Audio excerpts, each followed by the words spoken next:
नमस्कार मेरे प्यारे साथी और मेरे प्यारे मित्रों, स्वागत है आप सभी का एक बार फिर से आपके अपने चैनल में जिसका नाम है सुजाता के।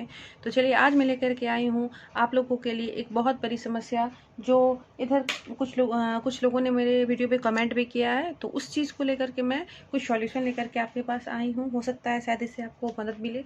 तो उससे पहले अगर आपको मेरी वीडियो पसंद आए तो प्लीज़ उसे लाइक कर दें और साथ ही मेरे चैनल को सब्सक्राइब भी कर दें ताकि आपको और भी जानकारी मिलती रहे। तो आज का सबसे बड़ा प्रश्न ये है कि बहुत से लोगों का कहना है कि STET में उनका रिजल्ट जो है उनमें उनको लग रहा है कि उन्हें और मार्क्स आना चाहिए था, या कुछ चीज़ों की गड़बड़ी हुई है, या पहले जो कैटेगरी में आ रहे थे जो EBC थे उनको 68.25 से भी कम मार्क्स था, तो उन्हें क्या कर दिया गया है, उन्हें पास किया गया था, क्वालिफाइड किया गया था, लेकिन रिवाइज होने के बाद उन्हें जो है वापस अनक्वालिफाइड कर दिया गया है, डिस्क्वालीफाई कर दिया गया है। तो ये चीज़ें समस्या बनी हुई है।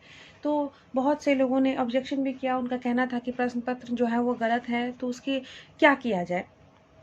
तो सबसे पहले हम इस कुछ चीज़ों को समझ लेते हैं। कुछ पॉइंट्स होते हैं जिसको पहले हम लोग जान लेते हैं। जब हम फॉर्म भरते हैं किसी भी चीज़ का, तो हम सरकार का जो भी नियम होता है या जो भी उसके विभाग का नियम होता है, हम उस चीज़ को एक्सेप्ट करते हैं।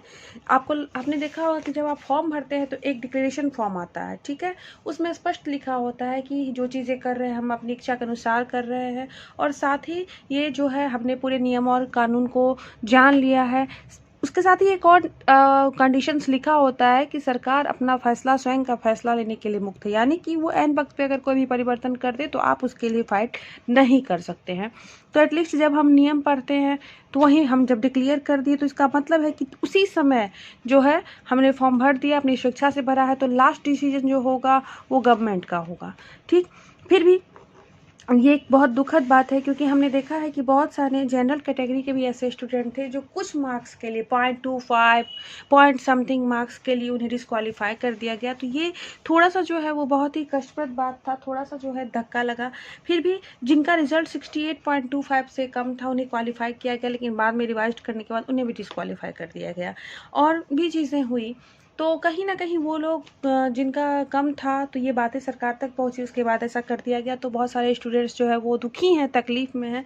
तो इसके लिए उन्हें दुखी नहीं होना है, क्योंकि जब आपने फॉर्म भरा होगा तो मैं आपको रिवाइज फिर से बता दूं कि जनरल कैटेगरी के लिए ये 50 मार्क्स था, जो कि 75 मार्क्स लाना था, 50% था। पिछड़ा वर्ग के लिए 68.25 ही था, और मैंने अपनी वीडियो में बताया भी था कि जब 68.25 है तो इन्हें इससे ज़्यादा मार्क्स लाना है, इतना या इससे ज़्यादा मार्क्स लाना है। उसके बाद एक और चीज़ थी, सबसे बड़ी बात यह है कि उनका कहना है नॉर्मलाइजेशन। मैंने बात की थी नॉर्मलाइजेशन की, तो एक चीज़ जान लीजिए आप, नॉर्मलाइजेशन वह प्रक्रिया है जिसमें SSC और रेलवे के बहुत सारे एग्जाम में भी जो विद्यार्थी अच्छा खासा अटेम्प्ट करके आए उनका मार्क्स जो है वो निगेटिव हो गया, और जो विद्यार्थी कम लिख करके आए तो उनका मार्क्स जो है वो पॉजिटिव हो गया। तो नॉर्मलाइजेशन वह प्रोसेस है जिसमें हर शिफ्ट को अगर कोई शिफ्ट हार्ड हो रहा है, कोई अगर इजी हो रहा है, कोई अगर मॉडरेट हो रहा है, तो तीनों शिफ्ट को मिला करके वो अपने एक एनालिसिस के आधार पर क्या करते हैं, उसमें मार्क्स प्लस माइनस करते हैं। और इस चीज़ का क्या होता है कि कभी कभी हमें खामियाजा भी भुगतना पड़ जाता है, किसी किसी को ये बेनिफिट भी हो जाता है। तो बहुत सारी समस्याएं उत्पन्न हुई हैं। तो इसके लिए कुछ नहीं, और एक और चीज़ है कि बहुत से लोगों का सब्जेक्ट कॉम्बिनेशन उन्होंने गलत भर दिया है और उनका रिजल्ट आ गया है। तो इस बारे में बस यही कहना चाहूँगी, उनका रिजल्ट जो है वो नहीं बन पाएगा। अगर सब्जेक्ट कॉम्बिनेशन गलत है तो फिर आपका रिजल्ट जो है वो मतलब आपका रिजल्ट जो है वो इलीगल हो जाएगा, ठीक है। तो इसीलिए मैं उन लोगों से रिक्वेस्ट करूँगी, जब भी आप फॉर्म भरते हैं तो कम से कम अपने लिए आधा घंटा निकाल करके या वो दिन निकाल कर, उस दिन ये आपके लिए बहुत ही इंपॉर्टेंट है, उस दिन को आप छोड़ करके कम से कम आप फॉर्म भरने के समय में पूरा ध्यान लगाएं। फिर भी कोई नहीं, जिनका नाम गलत हुआ है, एड्रेस गलत हुआ है, वो एक एफिडेविट दे देंगे जाकर के कोर्ट में। जब उनका सिलेक्शन होने लगेगा तो उसका सॉल्यूशन निकल सकता है, क्योंकि एक चीज़ मैं बता दूं, जब भी फाइनल प्रोसेस होने लगता है तो डॉक्यूमेंट वेरीफाइड होता है।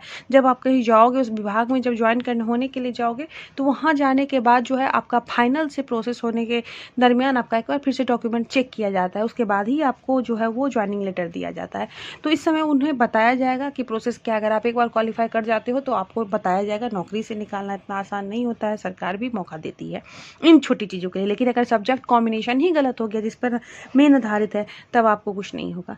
फिर भी बहुत सारे जिनको समस्याएं हैं, जो लोग को मार्क्स को लेकर के जिन्हें प्रॉब्लम है, तो एक जीमेल नंबर दिया गया है, एक ईमेल आईडी दी गई है TETBIHAR23@gmail.com।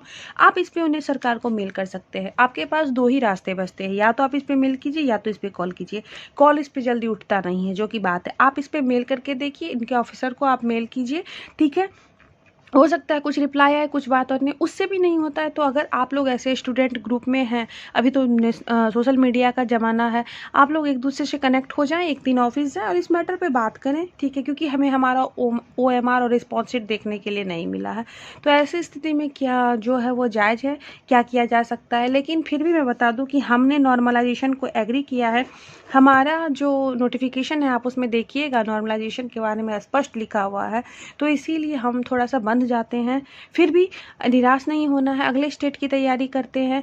लेकिन आप इस पर एक बार मेल और कॉल ज़रूर करें, और उससे भी ना हो तो आप ऑफिस जाएं, वहां जा कर के अगर आप उनसे मिलते हैं तो शायद कुछ संभावना बने, शायद आपकी बातें सुनी जाए और शायद इस पर विचार किया जाए। लेकिन जो सरकार की तीव्र प्रक्रिया चल रही है, उस हिसाब से थोड़ा सा मुश्किल तो लग रहा है। लेकिन अगर आप चाहें तो कर सकते हैं। ये सॉल्यूशन मैंने बता दिया है, आप इस पे जो है मेल करें या इस पे कॉल करें या आप बोर्ड ऑफिस चले जाएं। तो ठीक है, अभी के लिए इतना ही। अगली वीडियो में हम फिर से कुछ नया लेकर के हाजिर होंगे। धन्यवाद।